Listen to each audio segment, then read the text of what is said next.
Was für ein Sauwetter und das ausgerechnet zu Ferienbeginn.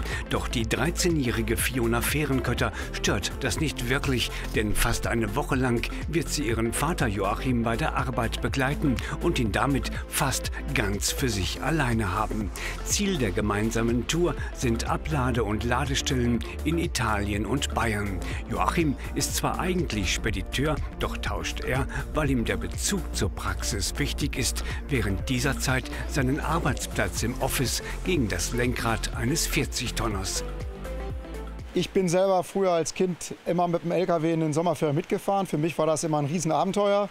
Und ich hoffe, dass ich auch so ein bisschen von diesem Abenteuer hier transportieren kann für meine kleine Tochter. Mal gucken, was sie sagt nach einer Woche. Und auch für Fiona ist es der Start in ein Abenteuer. Es ist halt spannend jetzt zu sehen, wie ist denn so ein normaler Alltag von Fernfahrern.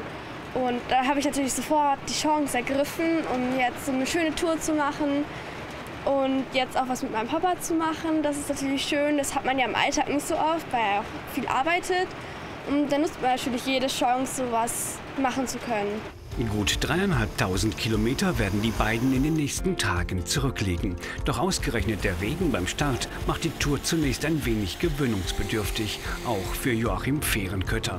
Eine ähnlich lange Tour hat der Chef von 150 Fahrerinnen und Fahrern das letzte Mal vor 3 Jahren zurückgelegt. Jetzt aber ist der 52-Jährige mit seiner jüngsten Tochter unterwegs. Die Begeisterung für das Fahren wurde dem Sohn eines Spediteurs quasi mit in die Wiege gelegt. Für mich war das immer so eine Sehnsuchtssache. Also ich habe dann oft sonntagsabends, wenn die bei uns gestartet sind um 22 Uhr, bin ich dann noch zur Tanksäule, habe die letzten Fahrer dann noch irgendwie begrüßt. Da war ich vielleicht so 8, 9, 10 Jahre alt. Und ich bin dann in den Sommerferien, hatte ich einen Fahrer, mit dem ich manchmal so eine Woche oder 2 mitgefahren bin. Da hat einen das totale Fernweh gepackt. Tochter Fiona lebt heute in einer ganz anderen Zeit. Wie ist denn ihr erster Eindruck?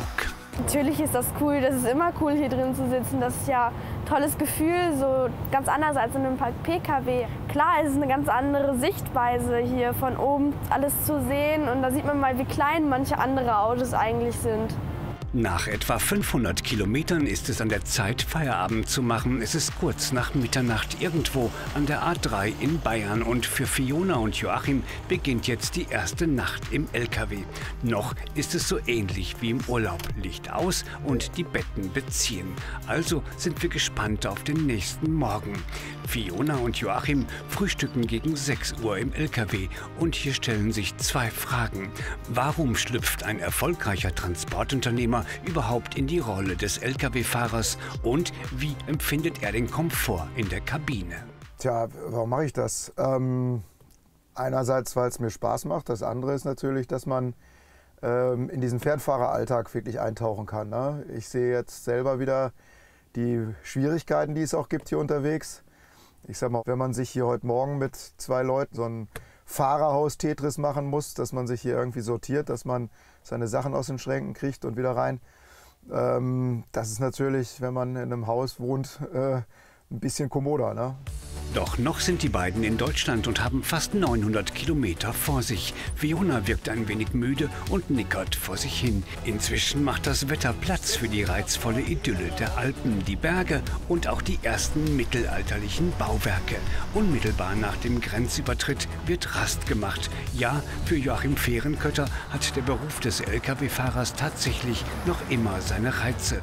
Und selbst seine Tochter kann sich inzwischen vorstellen, innerhalb der Speditionsbranche ihre berufliche Zukunft zu finden. Also ich finde einfach das Schöne, dass man auch mit dem LKW noch viel von der Welt sehen kann. Dass du morgens noch in Würzburg bist und bis abends in Italien. Und am nächsten Tag bist du wieder wo ganz anders. Wenn man gerne unterwegs ist, wenn man gerne reist, wenn man gerne jeden Tag was Neues sieht, dann ist es eigentlich immer noch ein schöner Job. Es wäre schon was für mich. Es ist sehr spannend. Man kommt ja doch viel rum, man hat viele Geschäftsreisen, man lernt viele verschiedene Leute kennen. Und da finde ich halt auch toll, so ganz viele Kontakte knüpfen und neue Leute, neue Länder kennenlernen. Und weiter geht die Reise. Zwischenziel ist die Region Venetien, wo die geladene Landtechnik abgeliefert werden soll. Ein Glück ist es, dass es an diesem Tag auf dem Brenner keine endlos langen Lkw-Staus gibt und auch nur wenige Wohnwagen und Reisemobile unterwegs sind. Die Fährenkötters kommen also gut voran. Selbst für Joachim ist es immer wieder ein Erlebnis, über den kurvenreichen und nicht ganz ungefährlichen Brennerpass zu fahren. Das atmet ja mehr oder weniger Verkehrsgeschichte, das Ganze hier. Ne? Und landschaftlich ist natürlich traumhaft schön. Ne? Wir haben ja jetzt Glück, dass man ein bisschen was links und rechts sieht. Das ist einfach eine schöne Gegend. Und dann weiß man ja, dass das hier am Ende das Tor zu Italien ist. Ne? Dass man jetzt gleich irgendwann wird links und rechts flacher und dann kommt man im Grunde genommen Richtung Gardasee. Am dritten Tag ihrer Tour sind Fiona und Joachim dann endlich beim Kunden angekommen. Hier in Sommercampagna, gar nicht weit vom Gardasee entfernt, können sie endlich die Schneidwerke für 2 Maishäcksler abliefern. Viel Arbeit für Joachim Fährenkötter, denn genauso präzise wie die teure Fracht geladen war, muss sie jetzt auch wieder abgeladen werden. Das Gelände des Landmaschinenherstellers wirkt beinahe wie verwaist. Und hier gelten, gerade in der Corona-Zeit, auch für Lkw-Fahrer besonders strenge Sicherheitsbestimmungen. Die Folgen der Pandemie sind spürbar. Wir sind ja hier im Grunde genommen auch im sozusagen ehemaligen Epizentrum der Corona-Krise in Italien, Norditalien.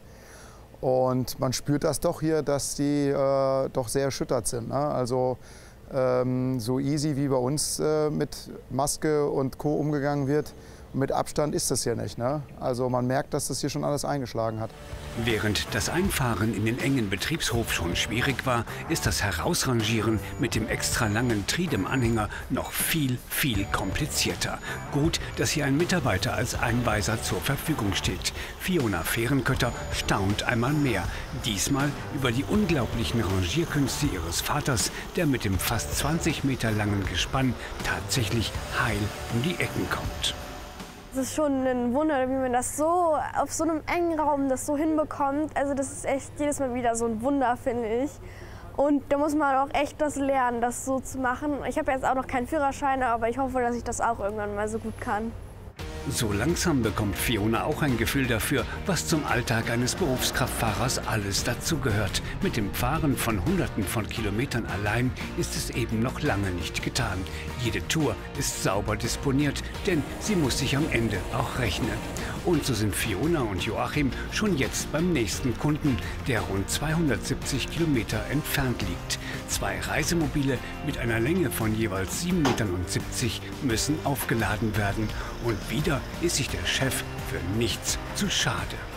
Also was heißt, sich für was zu schade zu sein? Man weiß ja, wo man herkommt, man weiß, womit man sein Geld verdient. Und so ein Lkw-Fahren, da gehört eben Hands-on-Mentalität, sagt man ja heute. Das gehört nun mal einfach dazu. Ne? Die Reisemobile sind für einen Kunden in Landsberg am Lech, also in Deutschland bestimmt. Also wieder hunderte Kilometer Strecke.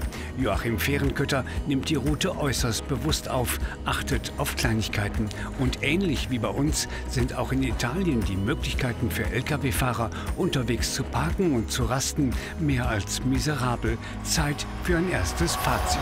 Wenn man, ich sag mal, so ein bisschen diese rosarote Brille abnimmt und sich den Job dann anschaut, stelle ich eben fest, die LKWs sind wirklich super modern geworden, die nehmen einem schon eine Menge ab. Ich stelle auch fest, dass bei den Kunden der Umgang mit den Kraftfahrern, zumindest das, was ich jetzt erlebe, doch wirklich gut ist, bis sehr gut. Was überhaupt nicht geht, finde ich, ist weiterhin Parkplatzsituationen, Toiletten, Duschen.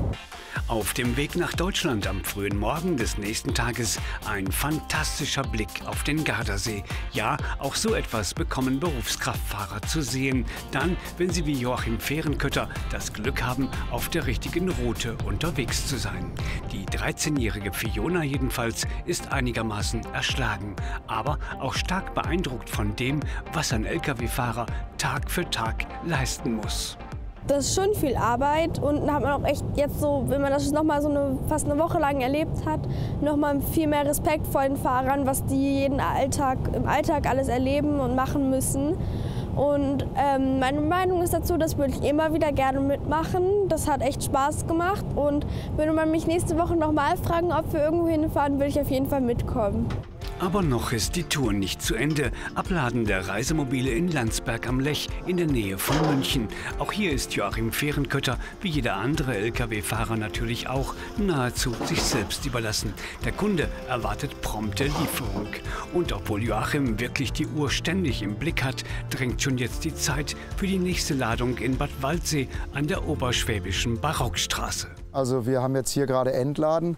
Müssten eigentlich schon seit einer Stunde an der Ladestelle wieder sein. Wir haben gerade in München bestimmt eine halbe, dreiviertel Stunde verloren alleine. Es ist ein Kampf gegen die Uhr, jeden Tag. Das muss man wirklich so sehen.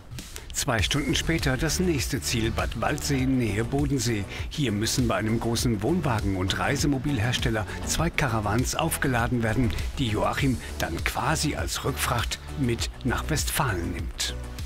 Also ein Boom bei den Reisemobilen und bei den Wohnwagen hat es vor Corona schon gegeben.